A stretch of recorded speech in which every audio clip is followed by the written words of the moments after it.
It's gone a bit crazy on Twitter. Did it? During both your presentations. Oh, great. Yes, That's which good. is incredible. So I'm gonna do a couple of questions and then we'll do comments. So, Jennifer, they've gone mad for PaperKit.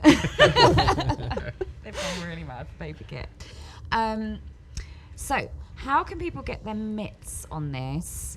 It was even suggested by a friend on Twitter that we should be definitely talking about how we could get this into Modo.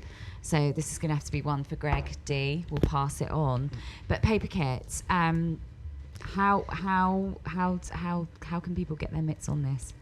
At the moment, they can't. Oh no! It's a sad answer. Is there future plan? Well, like whenever we presented about it, like I've always received like a couple of emails afterwards, and people said, yeah, we would like to try it, and like we would love people to be able to use it. It's just we're at the moment not quite clear about like how we can go about it. Sure. Because like we are just 3 people, and while the tool itself in Modo is really easy to use, it's a little bit our worry that if people don't know about kind of like pop-up book theory, that it might be difficult for them to do things with it. So then it's like, we need tutorials so that people, really understand about it. I mean, like, we're definitely interested, to see what other people can do with it, because Tengami is just like one thing that you could do with it. And there's like, so many amazing other things. No, like they've actually gone a bit crazy about it. It's really lovely. It's just like, oh, wow. Like, this is insane. This is great. Well, there's definitely a couple of people who are interested in it out there, so we will pass this on to Gregory D. We'll pass this on, Greg. Also, very cool approach to level design using Modo. Did they integrate Modo into their own engine? And I recall you were saying like Modo was basically the engine. So yes. So basically, when you finish editing the file and you save it out, then it will export all of the information that is in the Modo scene into a format that is understood by our game engine. Okay, so you did integrate Modo into your own engine. Okay, Hugo, I'm gonna keep bouncing back between the two of you. Yes. So a question that has come in, Hugo, aside from Nuke, have you used other compositing VFX tools in the past? If so, what's the advantage of Nuke in comparison? That's a great question. Yes, I have. I think I've used everything that exists. I think you might have. So, like many people, I started in After Effects. That was back in the day when I was younger. It was After Effects 3 back then. And I started with After Effects and kind of really fastly became a bit limited for what I wanted to do. Then I jumped into Fusion, and I used Fusion for a couple of years. It also became a bit limited for what I wanted to do. And then I jumped to Shake, like most of the industry. And then Shake died. And then I started hearing about Nuke, that was a product from Digital Domain. No one could use it because it was inside Digital Domain unless you went there and worked. But then finally, fortunately, you guys started releasing it, and then I've been using Nuke since it first came out. Wow. On the first month that it came out, that's when I started using it. So the advantages for me became really very clear because of the 3D system. That was my main thing. Back then, it was nothing like this. Both the 3D system and the EXR multipass compositing was kind of out of this world. You couldn't do this on any other application in the world, especially the 3D system to do matte painting and projections. So that just blew my mind. The projection system just blew my mind, and that's why I started using it. This was like 2007, I guess. 2007, something like that. Yeah, it would have been 2007. So yeah. So I think that would be like, I think, the two main features. These days, for me, I think there's no turning back really especially because of the 3D tracking side of Nuke. I usually track all my shots in using Nuke tracking system, if it's not an object track, of course. So I think, it is still, for me, the most advanced compositing tool right now. It is. But we'll see how it goes. I'm hoping I'll continue using it for a long time. As long as it's good, I'll use it. Exactly. Also, what's your original background? So were you always, you know, what did you study? A nerd? No. Oh, I love it. No, Huge fan. That's a great question as well. A lot of people probably don't know, but I have a master's degree in fine arts. So I didn't even know that, and Yeah. I've been traveling the road with you for years. So my background comes from fine art. I used to do drawing and painting and sculpting and art installation and video art, and that's how I started using After Effects, because I needed to do video art. That was why. Yeah. So it's a complete artistic background. In Portugal, I did a 5-year art master's. Wow. Yeah, Wow. that's my background. Yeah, Wow. that's why I'm a bit crazy on the head. Sorry. No, I'm ex-art. Because all the parties, I'm all the ex-art parties and all the school. drinking. I'm you know? ex-art school as well. I'm ex-art school. What is your background then, Jennifer? What's your background? A computer science degree or Okay. information technology Mhm. was called, yeah. And I mean, I always played games, always loved games. Yeah. Like since I was a very little girl, playing on the Atari, like I knew that I wanted to make video games Yeah. when I grow up. And I just felt that, you know, like computer science would be like a really great foundation Yeah, to get into that field. And then I kind of like developed my skills from there. that's awesome. That's awesome. And actually, there was one of the questions was like, you were a team of 3. You said that none of you were animators. When you looked at this project, did you just sort of think, how on earth are we going to do this? Like, Yes. seriously, how are we going to do this? And like, was Modo something that was even in your sphere at that time? You know, did that help influence the decision to use it as the application, or? So, like, there was, I think for the first year of the project, well, there was a lot of uncertainty whether we would ever be able to make this game. And we I guess, we were researching a lot of tools that exist. And then we thought in the end that Modo would be the best to use. But we looked at a lot of, you know, different possibilities, but then we were of the opinion that Yeah. Modo would be the best, Yeah. and it worked out. Yeah, and also a lot of people have gone like, because you know they weren't, you know, until you said about it being on 501, like they were like, wow, oh my god, that's amazing, absolutely amazing. A few of them were like, yeah, we need to sort ourselves out. Just like thinking about that. So what was it that pulled you in to like pick Modo? Was there like, what is it that you love about that application? Is there like a key sort of thing where you're like, oh my god, can't live without this? I really like we all love the preview renderer because it's so powerful and so fast. I think this is what we always talked about. Oh, the preview renderer is amazing. Cool. Awesome. And of course, I mean, I didn't use it as much, but for Phil, it's also, of course, the Modo SDK and the Python scripting, because it's like so, I mean, you could see in the presentation, like, that we used it a lot, right? And that is very important for us as game developers, that we can customize Modo in this way, and that it's very fast and doesn't take us, you know, a lot of time to do. Yeah. And actually that leads on quite nicely for a question I have with Hugo. So is there a script that you absolutely rely on, like you could not live without? Is there like a script that you've created that is just like, I cannot live without this for this kind of work that you're doing? Or is it just one that you're like, no, delete? What do you mean, like a node? You specific node in Nuke, or is it a script that I've custom made? A script that you've custom made. Is there one that you like? There's I don't know if I should say this, please. Maybe because this. Maybe. But the thing is, like, I have like a little gizmo that I always use on my comps, which is called the fucked up gizmo. Okay. And basically it's because that That's just at the very end it has like 5 or 6 nodes that just fucks up the image, you know. It basically has a combination of chromatic aberration, a softness, a vignetting, of destruction on the sides with some defocusing, just to give it a bit of look that it was actually shot, that actually was filmed. Right. Because whenever you take a picture with a 5D or with a camera, you always have the edges a bit warped and a bit chromatically carbureted and a bit. And I've always never really enjoyed the softness and the perfection of CG. So I kind of have this gizmo that I always use, and then has a bunch of sliders where you can fuck up the image more or less. So I think I use that on every script I use. I do, but I'm not much of a geek in terms of scripts. I kind of use Nuke on a very out-of-shelf way, really, except with the script that I was showing in my presentation. Just because, from my background, I'm not very good at scripting anyway.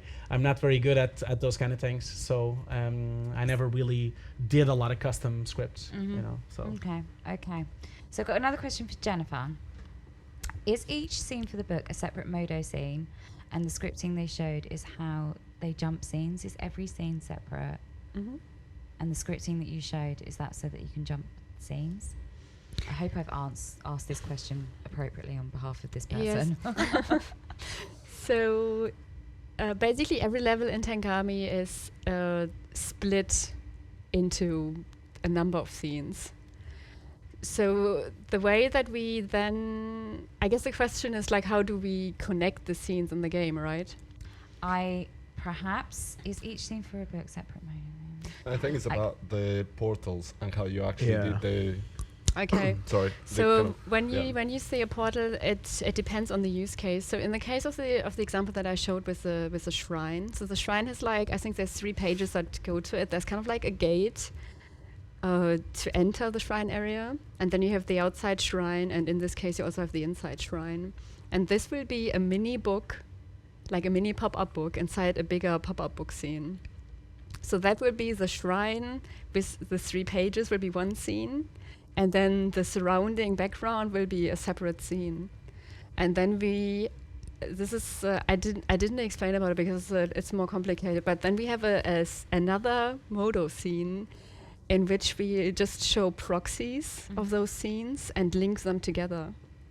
So the export process of the backgrounds is more involved and more complicated. Okay, awesome. Back to Hugo. So one of the questions, sorry, there's lots of questions that keep popping up. This is hilarious. Hugo, what you look for in the next release of Nuke VR? ? I'll do it in the style of Ron Burgundy. Hugo, what would you look for in the next release of Nuke? VR? VR? I don't know. I mean, like VR is a big thing, really. Like we get clients ask it about it all the time, and we are starting to get involved in productions like that. So yes, definitely looking more at VR would be amazing. I saw some examples of that when I was at FMX in Germany a few weeks ago. So I saw some of the stuff that you guys are working on, and it was very impressive, and I'm really looking forward to starting working on that. And I've been playing a lot of games with the Oculus Rift, so it is something that I think is not there yet, like in terms of pipeline, and it's still too expensive, and there's not a lot of content except games. But I definitely think once the big players bring out their devices, like when Steam releases their VR headset and when Sony releases their headset, I think it's gonna boom a lot more, and a lot of fiction will be produced for it, I think. Because right now it's just gameplay. You can play Project Cars with it, you can play Alien Isolation, you can play all those games, but it's just like a first-person perspective. And I think like there's a lot of work that can be done on fiction, on drama using VR. I do think that a lot can be done. So anything on that front would be amazing. Talking about Nuke Studio, I would wish that it had much more soft effects and much more nodes directly in the timeline. That would be my wish. And an alpha channel. So like how long do you have? So especially an alpha channel, so you can put some titles, so I don't have to go to Nuke. That would be awesome. And I need the color corrector and the roto tool and the soft effects. That's it. It's easy. Let's do it. On the notes. So that's support. Okay, Hugo, what is the main difference in use? F-track comparison, shotgun. in small companies like, say, 20 to 30 people. So what is the main difference in use for F-Track comparison to shotgun for small companies, 20 to 30 people? Can you comment on that? Well, I never used shotgun, so I don't think I would comment. I've used F-Track many times, but so I can't really tell what the difference would be. Sorry. Okay. And this is going to be the first time I've ever sworn live Oh my on God. camera. And for people who know me, I'm a bit of a sailor. So this is like this is actually miraculous that I haven't sworn in the last 2 years of doing this. Where can I get the fuck up gizmo, Hugo?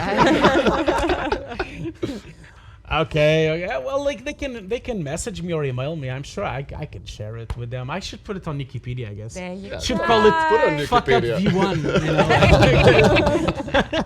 No, yeah, I can put it in Wikipedia, but they can email me. People can tweet me or email me or message me. I'm sure I can do that. Perfect. Yeah. Share that. Oh yeah, I'm all about sharing. Sharing is good. Sharing is caring, Yeah, right? exactly. Sharing is caring. So, question for I can't Jennifer. believe someone asked for that. I can. So, question for Jennifer. When you were creating it, did you approach each scene in a chronological order for the game, like start to finish, or did you approach it like a film where it was random scenes that were then pieced together? What was the process in that? I was actually chronological. It was chronological. Well, I wasn't necessarily the level. So each level, so there's like 3 levels in the game, and those were chronological, but the order in which the levels appeared was not necessarily chronological. Mhm. So, for example, the mountain level, which is the second level, was done last. Okay. Yeah. So it's basically because it follows the game design, and because it's a puzzle-based game, and so you need, for a lot of the things, like you need to, later in the game, you need to know what happens Mhm. before, Mhm. or some of the puzzles won't make any sense. So we work often chronological. Yeah. But because there's also like a big, obviously like a paper design phase, right, where I just like sketch down like the puzzle design and this sort of stuff on paper. Like there's already like a lot of iteration Mhm. that went into the final level design when we start making the scenes. Okay. So I actually have a question for one, and then we'll do 2 more for the guys on the right. So, one, do you need to have a scripting background to use Nuke? No. That was No. a very No. simple. Next question. No. That was a That's very easy. No. Though, so I said that to my students. I used to teach with Hugo as well, Escape and different places. Because now the people forget that they're in a computer. And I think that that's something that I have an arts background as well, so I'm not a programmer. No. So I work at the Foundry, and I'm not a programmer. No. And that doesn't mean that I cannot use Nuke. I use it perfectly fine.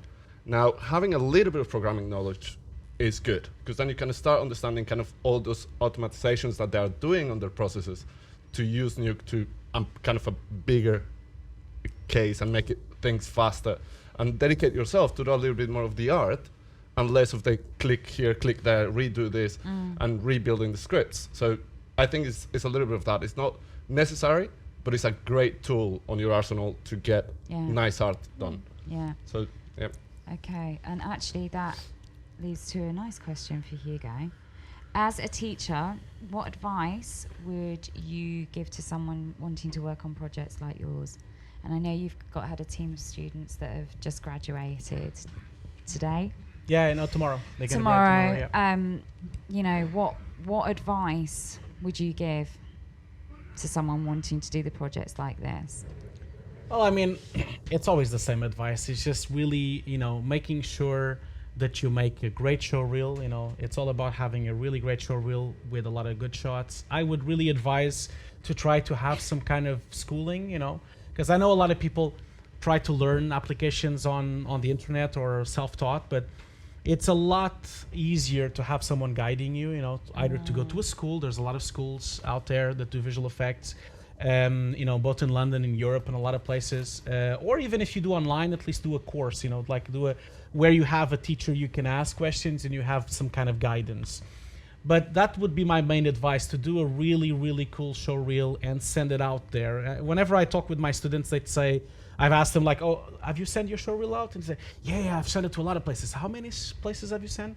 I've sent it to 10 places. Oh, right. And I'm like, no, you need to send it to 500 places. Yeah. It's not 10, it's 500. It's like, oh, it doesn't cost you anything. It's an email, just send it to 1,000 companies. Maybe 3 will answer you. That's the whole point. Like, there is so many companies out there needing people to do compositing and needing great artists and really looking for the next new artist. So if people get focused just on the big companies, they will not get a job. Like, they need to like really make sure they understand that there are like hundreds and hundreds and hundreds of smaller studios that are making amazing work out there, all over Europe, all over the States, all over the world, that they could also give them a job. I think that's how, I even can go back to what happened to me like years and years ago when I was still in Portugal. I was quite frustrated in Portugal because I couldn't get a lot of work. It was quite difficult. The industry is quite small in Portugal. So what did I do? I made a show reel. I worked like for a few months on some shots, did a really nice show reel, and then I sent it to about 500 different places in Europe. And I waited for like about a week, and then I started getting answers, like a place from Germany, a place from Sweden, a place from this, a place from that. And then I got a job as a staff member on a Swedish company. Like I wasn't an intern. I wasn't like, I got a staff member. Like amazing. And I did it over Skype, That's amazing. because they needed someone. They were looking for someone, and they found it by getting my show reel. So I think that's what you need to, like, you have to have a global perspective, and you have to have up your numbers, not just 100 people, 500, 1,000, 10,000, why not? You'll probably get some kind of answer, And Jennifer, do you, advice for someone who wants to start out in this? What advice would you give them? Like to create a game, do you know what I mean? To do what you did. The portfolio is getting more and more important. Like that you have like a few games to show. Like it's not necessarily that the games need to be like, super polished, because everybody understands that, you're just like a student. But you definitely need projects kind of like to show that you understand games, but also to show kind of like what is your perspective on video games, because I think that we are also looking for kind of like in video games more and more for unique voices and for voices that go away from kind of like what is perceived as video games around, which is mostly kind of like these action blockbusters, right? And yeah. Okay. So final question. Well, it's shipping. It's shipping right now. Modo 901. From what you've seen, what's the standout feature that you've gone, oh my gosh, that looks good? Like I really like the I guess the improvements or expansions that you did to the Modo SDK, because that's obviously like what's most important to us. I'm also always happy to see that Modo is doing more for animation. Yeah. Because when we worked in 501, it was quite tricky to do the character animations. And that is really like important, obviously, for video games, because we do so much with characters. Yeah. So every time I see like updates to the animation system, getting more powerful and better, I think that's always great. Cool. Fantastic. Well, we've been on for a while. This is really great. Thank you so much again for coming to join us. Round of applause for the guys. Thank you. And we've got Hugo's given you contact details, and you'll be able to find Jennifer's work at Nyam Nyam, and there's possibly contacts there as well, so you can check there for contacts. Yep. Thank you, Rocky and Juan, for being such wonderful compares. Thank you very much. And that is all for tonight. We are now going to go off and have a curry. Hopefully get some sleep as well, because jet lag is just horrible. And we will see you somewhere soon on the planet. So take care and have a good rest of your day. And if you're going out tonight, have a great evening. Take care. We'll see you soon. Thanks. Bye-bye. Bye.